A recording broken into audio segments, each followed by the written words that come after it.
So you see where we've come from. We stood up and we touched that bridge. Now we're coming around. A bigger bridge. A bigger bridge. We're gonna see if we can touch it. What do you think? What do you think? People are sitting down. They're worried. Not Lisa and Laura. No way. Ah! I couldn't reach it. Couldn't reach it. Ah, did you? Сейчас мы выходим в акваторию Невы, главной реки Санкт-Петербурга. Именно вокруг этого места It's all about delicate timing, Laura says. произведенные мосты над Невой давно стали символом Петербурга.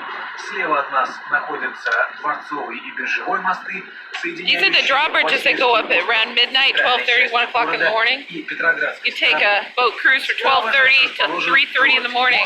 Yeah, I think we're going to be asleep. Would have been cool though. До начала 20 века этот меридиан использовался в качестве нулевого для отсчета географических доход на картах Российской империи.